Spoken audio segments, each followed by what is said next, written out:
Bonjour à tous, je vais appeler cette vidéo « Qui sont véritablement les moutons ?» Alors ici, il ne s'agit pas d'humilier, stigmatiser. J'observe une situation, j'observe des événements sur Internet, des choses se mettre en place, et je vois des personnes qui stigmatisent les autres de moutons. Alors j'ai envie de dire qu'ils sont véritablement les moutons.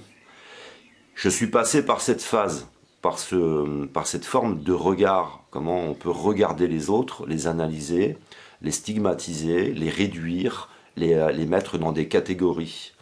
Et je voudrais donc développer là-dessus. Je vais faire une petite parenthèse qui n'est pas sans rapport.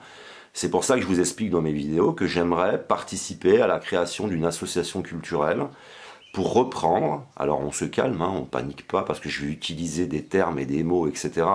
Et on va dire, ah yes, encore un mec qui va créer une secte ou je ne sais quoi.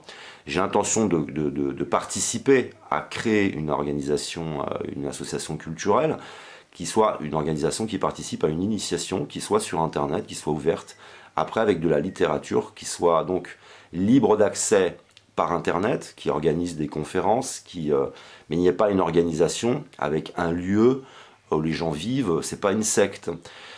Parce que, en réalité, chez ces personnes qui stigmatisent les autres de moutons, ils sont à un stade de leur évolution, comme ça fait pas très longtemps j'étais au même stade qu'eux, et je me rendais pas compte de certaines choses.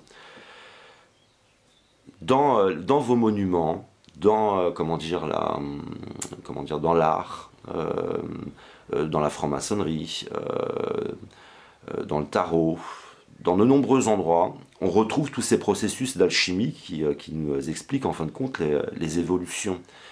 C'est comme un puzzle. Vous prendriez par exemple une phase psychologique, vous la faites expliquer par un psychanalyste, par un psychologue, et ensuite vous pouvez retrouver cette phase psychologique un petit peu partout, dans de nombreux domaines, puisque de nombreuses personnes ont participé à cacher, à protéger ces connaissances à certaines périodes de l'histoire où la religion a essayé de faire disparaître certaines choses, transformer des choses.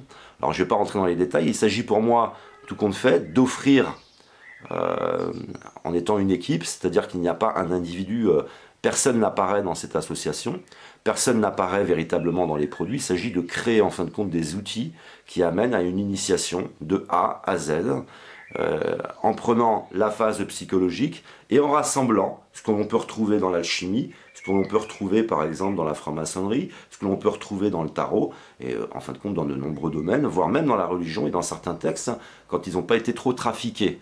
Donc, et puis tout ça serait en ligne, avec des livres, des petits fascicules, et puis participer à organiser des meetings, voilà. Et puis, en fin de compte, il n'y a personne, il n'y aurait pas dans cette association un leader charismatique ou quelque chose. Personne n'apparaît véritablement. Ce qui apparaît, c'est l'association, le nom de l'association, et tout ce qui peut tourner autour de l'association, et puis avec de nombreuses interviews, par exemple. Et créer vraiment un produit fini, complet, qui rassemble le puzzle à partir d'un processus. Vous vivez un processus, ce processus, on l'explique, et c'est ce qu'on peut retrouver dans le tarot. J'ai vu les réactions de la précédente vidéo par rapport au tarot, vous ne comprenez pas ce qui se passe dans le tarot. Donc on voit bien qu'il y a une nécessité de partir d'un niveau, et un petit peu comme la franc-maçonnerie, qui permettrait de participer à un éveil par rapport à des choses qui sont très scientifiques et qui s'expliquent. Et pas... C'est-à-dire que la base, c'est la science, et après, il y a tout ce qui peut paraître être de l'ésotérisme ou autre, mais qui en réalité parle de ces phénomènes dans lesquels on peut être, et quand on passe dans ce qu'on appelle, ce qui n'est pas, on ne pourrait pas dire simplement l'éveil, mais je l'appelle l'éveil souvent, mais c'est pas aussi simple que ça. Alors si je parle de tout ça, c'est que les personnes qui vous stigmatisent de moutons, ce sont des personnes qui déjà ne comprennent pas tout ce qui se passe, et ce sont des personnes qui sont dans le moi. Ça veut dire que moi je suis meilleur que toi, j'ai tout compris. Ces personnes comprennent parfaitement ce qui se passe à l'extérieur d'eux, c'est-à-dire ils comprennent les phénomènes un peu politiques, ils peuvent comprendre certains phénomènes économiques, mais ils ne se comprennent pas eux. Ils sont dans le moi, dans l'ego, dans l'instinct, ils sont dans la pulsion, et ils sont dans la division. Je ne fais pas partie des autres, je n'ai rien à voir avec les autres, je les mets dans une catégorie, je les rabaisse. Je vous rappelle par exemple, j'ai fait une vidéo qui s'appelle La puissance du regard. Si tu prends un enfant, tu le regardes comme un ignare, comme un imbécile toute sa vie, il finira par être ce regard. C'est-à-dire qu'il y a ce phénomène aussi qui est un peu de l'alchimie, c'est de la psychologie, mais quand tu regardes l'autre, il se passe des phénomènes. Et nous sommes censés, à la base, être des miroirs les uns pour les autres. Alors soit tu es dans l'ego, dans le narcisse, tu te regardes toi, soit, en fin de compte, tu te regardes au travers du regard des autres, mais ce qui est très difficile en cette période, puisque tout le monde est dans le narcisse, c'est-à-dire que les gens, c'est l'ego qui discute avec l'ego, c'est le moi qui discute avec le moi. Par exemple, j'expliquais, on est tous en train de chercher des solutions, d'essayer d'analyser des problématiques. Si demain on créait une révolution, on réinstallerait la même chose puisque notre niveau de pensée est le même. Si tu veux changer les choses, si tu veux changer la réalité, tu dois d'abord, toi, t'élever, avoir une compréhension beaucoup plus large pour mettre une autre organisation à partir d'un niveau de raisonnement beaucoup plus élevé. Mais si on reste au même niveau de raisonnement, on peut faire une révolution, on remettra en place les mêmes choses. Ce qui veut dire que la population, elle a besoin de s'élever. Vous pensez bien qu'on soit dans un raisonnement binaire et non pas un raisonnement ternaire. C'est voulu. Qu'on soit enfermé dans cette pauvreté du raisonnement, cette pauvreté de nos relations, c'est voulu. Parce qu'à partir de cette pauvreté, nous ne pouvons pas nous organiser. Nous ne pouvons pas communiquer les uns avec les autres et nous ne pouvons pas vivre cette alchimie, cette chose extraordinaire qui est de s'influencer positivement les uns et les autres. Par exemple, j'ai expliqué, je suis passionné d'éthologie et de chevaux. Je ne dresse pas les animaux, je ne dresse pas le chien qui m'accompagne dans ma vie, dont j'ai la responsabilité, je l'éduque. Ça prend bien sûr beaucoup plus de temps. Il faut se connaître soi, il faut connaître l'animal, il faut utiliser le temps, il faut utiliser des méthodes, et après tu peux dresser, soumettre avec de la violence et obtenir le même résultat, sauf avec un animal qui est soumis, qui est malheureux, très rapidement, ou alors tu prends du temps et tu peux l'amener à un comportement différent par rapport à tes besoins, par rapport à la vie qu'il va devoir mener avec toi, qui soit adaptée à ta vie. On est là encore comme ça dans la stigmatisation les uns des autres, à se diviser les uns et les autres, et on est dans l'ego. Hein. C'est je suis meilleur que toi parce que j'ai compris certaines choses et je suis éveillé sur certaines choses. Si je partage cette vidéo, c'est pas pour être moi-même dans cette forme de raisonnement, c'est pour vous dire je suis passé par là, j'ai vécu les choses, je les ai ressenties, et là j'ai passé une nouvelle étape de ce côté-là. Je reste en quelque sorte, et je resterai, je pense, toute ma vie, dans un processus d'élévation, de compréhension, et je laisse une place au doute, je ne laisse pas la place au doute, je laisse toujours une place au doute, tout simplement. Ça veut dire que, tout d'abord, quand une personne s'adresse à moi, je vais d'abord voir quelle est son intention. Est-ce qu'elle a l'intention d'avoir de la prépondérance sur moi, de m'écraser, de m'humilier ? Quand vous me laissez dans les commentaires ce type d'état d'esprit, je vous écoute absolument pas. Et depuis des années, je suis sorti du processus de pulsion, vous savez, d'être immergé par une force exceptionnelle qui a envie de m'arracher à tout ce que j'ai appris, à tout ce que je peux croire de ce monde, à tout ce que je pouvais croire de moi-même. J'en suis sorti grâce aux personnes qui sont positives, qui sont saines, qui m'ont pas justement catégorisé de fou, d'imbécile, etc., et qui ont eu une forme de pédagogie, d'amour. Et on voit bien qu'en fin de compte, ça m'a permis de continuer à évoluer, puisque ceux qui me suivent depuis des années peuvent dire « David a changé ». Mais je suis sûr que vous changez en même temps. C'est-à-dire qu'on est en train d'évoluer les uns et les autres. Donc si je fais cette vidéo, c'est que la personne qui pense tout connaître, qui catégorise les autres de moutons, ne se connaît pas elle. Elle ne se connaît pas elle-même. Alors en quelque sorte, c'est juste une autre catégorie de moutons, en quelque sorte, si on veut garder cette expression, alors que les choses ne sont pas aussi simples que ça.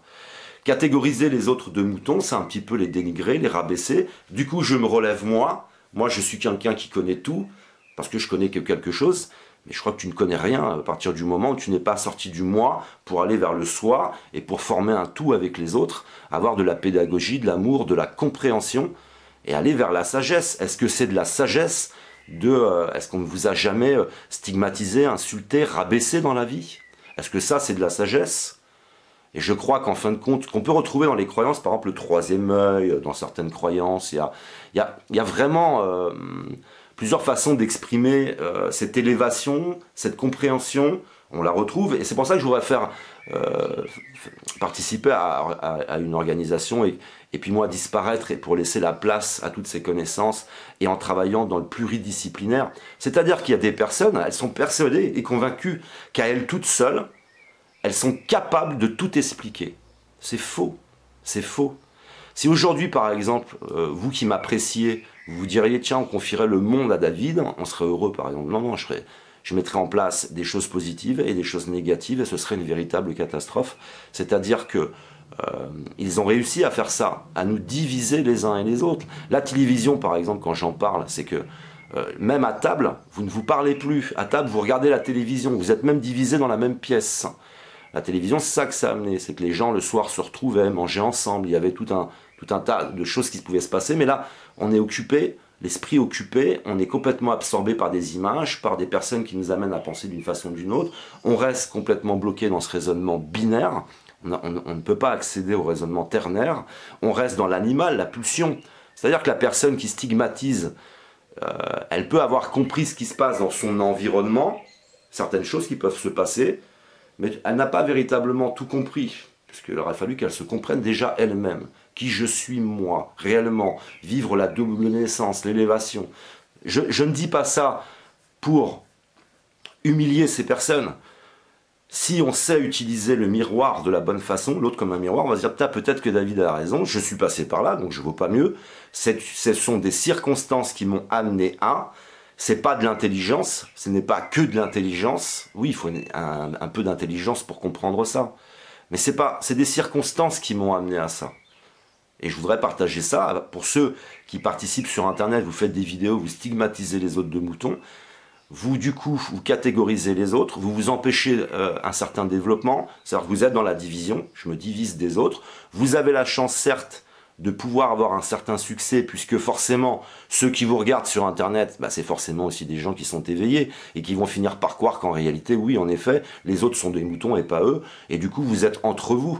Du coup, vous êtes comment, en fin de compte? Je vais vous dire comment vous êtes. Eh bien, vous êtes un petit peu comme la partie de la franc-maçonnerie que vous stigmatisez. Vous êtes un petit peu comme les politiques, parce que les politiques qui sont enfermés dans le moi, dans l'ego, dans l'impulsion, dans l'animal, ils ont le même regard sur la population, hein. Ce sont des moutons, ils ont du mépris pour les autres.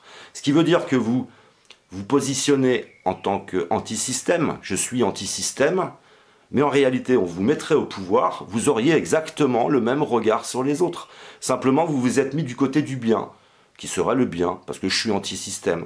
Et les choses ne sont pas aussi simples que le bien et le mal. C'est beaucoup plus complexe que ça. C'est pour ça que, par exemple, quand j'ai fait des vidéos sur Alain Soral, moi, je le déteste pas, Alain Soral. C'est quelqu'un de malade. Mais c'est quelqu'un qui s'en prend à François Asselineau, c'est quelqu'un qui nous insulte d'idiot utile, et à un moment donné, je fais une vidéo sur lui. Mais je peux démontrer que je n'ai jamais fait de vidéo avant. Qu'à partir du moment où il commence à avoir un comportement que j'ai envie de dénoncer. Et pour mettre à la lumière certains mécanismes. Après, je le déteste pas, je lui souhaite pas du malheur. Hein. Donc, tout compte fait, on a des personnes qui se positionnent, ils choisissent un endroit. Il y en a qui choisissent d'être dans la politique, il y en a qui choisissent d'être, par exemple, dans la dissidence. Mais ce sont en réalité des personnes, si vous les metteriez à la place de la politique, ils seraient pires. Des fois pires. Et c'est toujours cette même division intellectuelle. Je divise les choses, il y a les moutons et il y a moi. Mais la politique réagit exactement, je vous assure, de la même manière. Ils ont le même mépris pour le peuple. Et ils sont dans le moi, ils sont dans l'ego. Et ils sont bloqués donc à un niveau, dans un certain niveau par rapport au changement qu'ils n'ont pas vécu. Ils sont dans Narcisse, quoi. Et c'est pas moi qui le dis que la population va basculer dans Narcisse. Ce pourquoi j'expliquais, il y a du bon, il y a du mauvais même dans la franc-maçonnerie. Parce qu'au départ, la franc-maçonnerie, c'était pas négatif, c'était protéger des connaissances, c'était être un contre-pouvoir, il n'y a pas une mauvaise intention à la base. Et nous tous, on voit bien qu'en fin de compte, ce qu'on appelle la dissidence peut ne pas avoir de mauvaises intentions, mais en réalité, elle réagit mal. En réalité, elle se comporte mal. En réalité, elle catégorise. T'as les imbéciles, les idiots utiles, les moutons, etc. C'est du mépris les uns pour les autres. Alors c'est simplement parce que tu t'es mis du côté de l'antisystème, alors t'es gentil, t'es le bon, t'es le bien. Non, non, ça ne fonctionne pas comme ça. On est dans un effondrement intellectuel, un effondrement spirituel, psychologique, psychique. Et à partir de cet effondrement, tu pourrais le donner du pouvoir à n'importe qui vit cet effondrement, qui est dans Narcisse, qui est dans l'ego, dans l'instinct, l'animal, en deçà du niveau animal, je le répète, c'est pour ceux qui s'intéressent à l'éthologie. Il y a des animaux et des espèces qui sont capables d'être au-dessus de nous. Mais tout ça avait été annoncé il y a très longtemps. Hein. C'est-à-dire que maintenant, la technologie nous absorbe complètement. J'observe les jeunes. J'ai été chercher quelqu'un à la gare. À la gare, tout le monde était dans son portable. On pourrait nous mettre le portable dans la tête pour nous libérer les mains. On le ferait, quoi. C'est-à-dire que les gens sont complètement en train de perdre toute faculté de raisonnement, ils sont dans l'émotion, la consommation, la compétitivité les uns avec les autres. Donc voilà, c'est pas... Moi, si je fais cette vidéo, ce n'est pas pour donner des leçons. J'espère atteindre des personnes qui vont réfléchir sur eux-mêmes. Quand vous avez quelqu'un qui vous catégorise de mouton, qui vous rabaisse, qui vous réduit, c'est quelqu'un qui est dans l'ego, qui est dans narcisse, c'est quelqu'un qui est bloqué dans le moi, et qui n'a pas... Il a peut-être compris plein de choses, mais je crois qu'il n'a pas tout compris. Et ça, c'est de la science. Ça veut dire que si vous voulez dire que je dis des bêtises, prouvez-le scientifiquement. Et ne pas partir dans des... comme je le vois sur la plupart des vidéos que je fais sur Internet, les personnes vont me parler du décor, les personnes vont me parler de moi. Mais parlez-moi du sujet, parce que vous ne pouvez pas parler du sujet. Vous ne pouvez pas démontrer ce que je dis. Vous ne pouvez pas le démonter. Alors vous focalisez sur moi, sur le décor, sur ma coupe de cheveux, sur ma barbe, sur je sais pas quoi. Mais le sujet en lui-même, vous l'évitez bien soigneusement. Et ça, c'est systématique. Donc voilà, je voulais parler de ce phénomène. Je voulais le mettre à la lumière. Je ne veux pas dénoncer qui que ce soit en particulier. Mais en réalité, il y a un moment donné, il faut se poser des questions. C'est pas dans l'humiliation, dans rabaisser les autres que ça va aider les autres. Et il faut aimer les autres pour les critiquer, comme me disait un petit peu Coluche. C'est-à-dire qu'il faut entrer dans une véritable compréhension. Parce que, pour moi, le nerf de la guerre, c'est véritablement... je ne vais plus agir sur les autres et agir sur l'extérieur, je vais essayer d'agir sur moi à partir de l'information. On est dans un monde qui est fait d'informations. Donc l'information, quand je commence à me comprendre, à comprendre mes mécanismes, je vais agir sur moi, je vais mettre un petit peu de psychologie dans ma vie, je vais essayer de réfléchir à tout ça, changer d'attitude pour m'adresser à tout le monde. Parce qu'en réalité, il n'y a aucune différence pour moi entre la politique qui est dans le moi, dans Narcisse, dans l'ego, qui est dans les pulsions, qui est dans l'animal, et puis la dissidence qui peut être aussi dans cette catégorie-là. Il n'y a aucune différence. C'est que simplement on a décidé de se mettre dans une position ou dans une autre, mais en réalité on a exactement les mêmes comportements. Ayant les mêmes comportements, ayant le même niveau de raisonnement, tu donnes le pouvoir à l'un ou à l'autre, il se remettra les mêmes choses en place, de toute façon ça ne changera rien. Ce qui veut dire, je le répète, la révolution, elle doit être intellectuelle, elle doit être philosophique, psychologique, etc. etc. Si tu ne fais pas ça, tu remettras de toute façon les mêmes choses en place à partir d'un même niveau de raisonnement.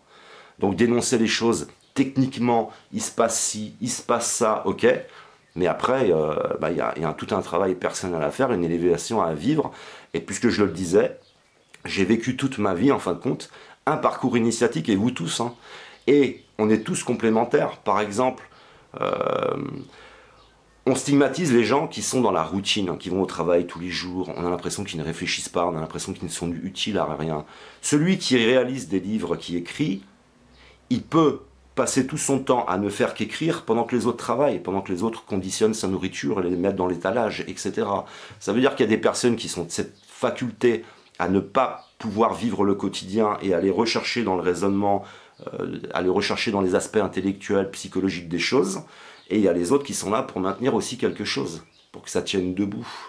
Ça veut dire que ce soit dans n'importe quelle dimension, en fin de compte, de l'être humain, nous sommes tous les uns et les autres complémentaires, et dans ces mécanismes du moi, de l'ego, de Narcisse, on s'empêche justement de s'influencer les uns et les autres. On empêche cette complémentarité, on empêche de s'organiser, on empêche tout un tas de choses.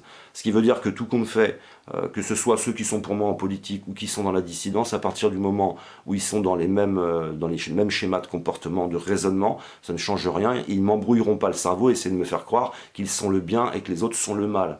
C'est toujours aussi cette façon d'essayer d'aller plus loin pour comprendre le monde, se comprendre soi, pour voir que les choses ne sont pas aussi simples, pour ne pas perdre notre énergie et ne pas non plus peut-être stimuler, alimenter tout ça et essayer d'en sortir. Et je répète, moi je ne suis qu'à un niveau. Il y a des personnes qui ont un niveau beaucoup plus élevé de compréhension de tout ce qui peut se passer et j'essaye là de continuer à échanger avec vous parce que c'est des partages, on partage nos raisonnements, et on continue cette évolution. Simplement, je suis arrivé maintenant moi à un niveau qui n'est pas un niveau très élevé, hein. Et je pense que pour maintenant aller vers un niveau plus élevé, je voudrais être dans la pluridisciplinarité, c'est-à-dire avoir des personnes qui sont de toutes les croyances, des personnes qui sont plutôt dans la matière, des personnes qui sont plutôt dans l'esprit, parce qu'ils sont complémentaires eux aussi, et puis après arriver à faire un travail en commun, créer des vidéos hyper complètes qui rassemblent vraiment le pulse en général sur un thème et un autre, d'une personne qui va écrire, et puis vraiment entrer et offrir une initiation et une compréhension beaucoup plus élevée.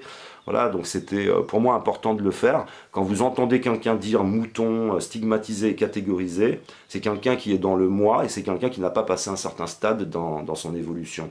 C'est aussi pour ça, par exemple, c'est intéressant, vous voyez dans les commentaires, il y a quelqu'un qui m'a partagé, oui, tu as un problème de DIP avec François Asselineau.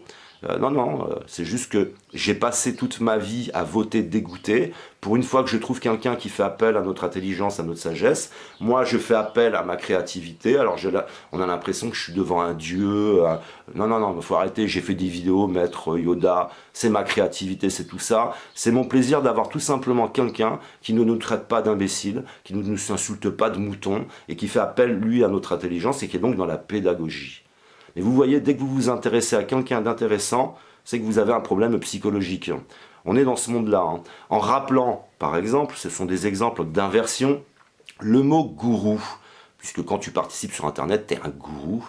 Le mot gourou était l'utilisation d'un terme de quelqu'un qui était respectable.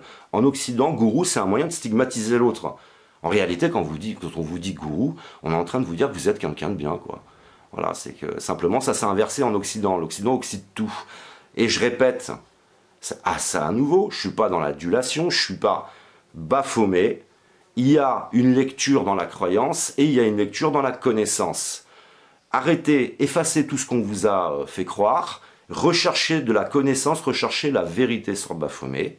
Et vous verrez qu'en fin de compte, on a affaire à quelqu'un qui connaît la nature, qui connaît les choses, qui est dans la sagesse, etc. Et puis d'un autre côté, tout ce qui est un petit peu judéo-chrétien, c'est le diable. Tout ce qui porte des cornes, qui a une tête de bouc, c'est le diable. Mais ce n'est pas le diable dans d'autres... et qu'on retrouve un petit peu partout. Donc vous voyez, par exemple, Baphomet, je ne vais pas me balader avec un Baphomet, je ne vais pas faire des rituels autour de Baphomet. Je me dis, je m'intéresse au personnage, et on retrouve dans l'Égypte ancienne ce côté masculin et féminin, qui est en équilibre. Pensez par exemple au Graal. Hein. Le Graal, c'est un petit peu les deux ovaires. Il y a la naissance d'un personnage, il y a le côté masculin, le côté féminin, il y a etc. Et tout ça, c'est de l'alchimie, ce sont des connaissances, c'est un peu en quelque sorte de la philosophie, c'est. Voilà, et j'essaye d'aller vers ces connaissances. Maintenant, je ne suis pas à moi tout seul, suffisant pour faire des vidéos ou des supports véritablement complets. Il faut aller vers la pluridisciplinarité. C'est ce pourquoi, par exemple, j'apprécie le docteur François Chabot, qui est dans cet esprit-là. Et ce sont des personnes qui ont compris ça. C'est la pluridisciplinarité, comme par exemple avec Boris Cyrulnik, qui vous parle, il faut l'écouter ça, c'est important, on fait appel à un biologiste, on fait appel par exemple à un chimiste, on fait appel à un spécialiste de la radio, des radiographies, scanners, etc. On fait appel à un psychanalyste. On va prendre toutes sortes de spécialistes ensemble, puisque tout est interdépendant. Et c'est un petit peu, j'ai envie de dire, la même chose. Quand à un moment, nous, les uns et les autres, on se lance à faire des vidéos, on n'est pas dans la pluridisciplinarité, on est dans l'individualisme, c'est moi, c'est mes connaissances, c'est mes vidéos, et plutôt les autres, c'est des moutons, c'est ci, etc. Non, vous ne serez jamais cette pluridisciplinarité, vous ne serez jamais tout ça, et puis c'est d'aller vers un petit peu plus d'humilité. J'ai des moments de rechute dans la vie, il y a des moments où je retombe sur certaines choses dans un raisonnement binaire. Le corps est toujours là, hein, je suis toujours dans l'émotion, je ressens toujours les choses, j'ai des fragilités, je ne suis pas seulement ce que vous pouvez voir sur les vidéos, je suis un être humain avec des points forts, des points faibles, et comme je l'expliquais, il y a des gens qui ne m'aiment pas, ils vivraient un peu plus avec moi, ils m'aimeraient bien, puis d'autres qui m'aiment bien, ils vivraient avec moi, peut-être qu'ils ne m'aimeraient pas. Et après, c'est votre cerveau qui fait le reste, hein. Donc qui imagine tout un tas de choses par rapport à votre vie, par rapport à vos prismes, hein, par rapport à votre regard, par rapport à votre expérience. Tout ça, c'est pas aussi simple, voilà. Donc je voulais faire une vidéo parce que c'est quelque chose que je trouve dommage de retrouver, par exemple, dans tous ceux qui militent sur Internet, que vous soyez bloqué dans ce processus du moi, de l'ego, de narcisse, et puis être en permanence en train de vous revaloriser en dévalorisant les autres. Vous avez exactement la même attitude que les hommes politiques, simplement vous avez pris la position de dissidence. Et je trouve ça dommage, et je voulais partager là-dessus, puisque je suis moi-même passé par là, je m'en suis débarrassé. C'est un petit peu comme une épine hein, que tu as dans le pied ou dans le doigt, et puis tu as envie de partager avec l'autre en disant retire-toi cette épine du doigt, parce que elle va t'empêcher certaines choses, elle va t'empêcher aussi une certaine compréhension, parce que d'une compréhension elle mène à une autre, et puis c'est ça l'élévation, l'évolution, et aller vers une révolution que moi je souhaite intellectuelle, c'est pas une révolution dans la haine, la stigmatisation, parce que c'est encore, vous savez, quand on a filé des tondeuses à des personnes à l'après-guerre où ils se sont mis à tondre la tête de tout le monde, toi t'es ci, moi je suis meilleur, et je sais que les choses ne sont pas aussi simples que ça, et on a besoin d'amour, en rappelant que l'amour, en s'intéressant par exemple à la biologie de l'attachement, à la mécanique et la physique quantique, à toutes ces sciences, vous comprendrez que l'amour a un véritable intérêt, et on a besoin maintenant d'amour. Ras-le-bol en fin de compte de nous rabaisser en tout cas les uns et les autres, se faire du mal et nous amener vers ce comportement qu'on retrouvait à l'époque des Romains avec, vous savez, ces combats avec les gladiateurs dans des fosses là, et à pied, dislike, à mort, voilà, on en est vraiment dans le primitif. Et d'autre part, je voulais finir par une chose, pour partager comme ça faisait plusieurs années que je n'avais pas d'autoradio dans ma voiture. J'ai changé récemment de véhicule. Ça m'a fait le même effet qu'avec la télévision. Quand tu allumes la radio, c'est entrant un bourrara de bruit. La musique, c'est du bruit. Et puis, pour tous ceux qui vivaient cette période que j'ai vécue, où tu entres dans ce sentiment de solitude psychique, tu commences à te poser des questions sur ta vie, et c'est vers ça que j'ai envie d'aller, c'est d'apporter au moment où on est dans ce processus, où on se sent seul psychiquement, on a l'impression que tout ce qu'on fait est complètement incohérent, on a envie de se reprogrammer, d'effacer tout ce qu'on a appris, de se trouver soi. C'est vers là que j'ai envie d'aller. Et puis saisir les personnes à ce moment-là, pouvoir leur offrir quelque chose, et même en toute liberté. Ce qui veut dire, je le précise bien, ce que je voudrais faire dans le futur, là, qui se mettra peut-être en place, ce n'est pas une secte, c'est quelque chose qui est accessible sur Internet, et puis où tu es complètement libre, tu peux saisir des choses, mais dans la pluridisciplinarité. Donc voilà pour les moutons, voilà pour dire ce que j'en pense. Il faut passer à l'étape au-dessus, et c'est de l'amour. C'est de l'amour pour moi, c'est de la compréhension. Et les personnes qui me stigmatisent dans les commentaires n'ont aucun accès sur moi. Et vous verrez que souvent, je leur accorde plus d'intérêt à eux qu'à vous. C'est-à-dire que vous me faites un partage. Bon, j'ai des milliers de commentaires, hein, je ne peux pas répondre à tous les commentaires.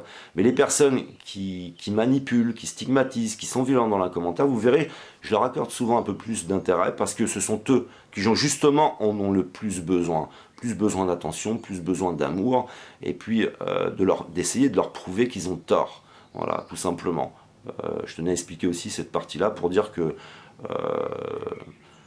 je ne veux pas entrer dans le jeu de la division qu'ils ont mis en place il y a très longtemps. Je ne veux pas entrer dans le jeu de la pauvreté du raisonnement qu'ils ont mis en place il y a très longtemps. Tout ça est voulu. Alors je pense que de vouloir être un chercheur de vérité, vouloir être dans la bonne dissidence, c'est ne justement pas se comporter comme ils ont voulu que l'on se comporte. C'est justement être le contraire, l'inverse. Puisque cette société bascule dans l'inversion, le mal devient le bien devient le mal, ce qui devrait nous rendre service, nous sommes esclaves de ceux qui doivent nous rendre service. Enfin, vous voyez, tout est en train de s'inverser, tout est en train de se dégrader, ayons le comportement inverse et ne tombons pas dans leurs panneaux, n'agissons pas comme ils ont voulu que nous agissions justement.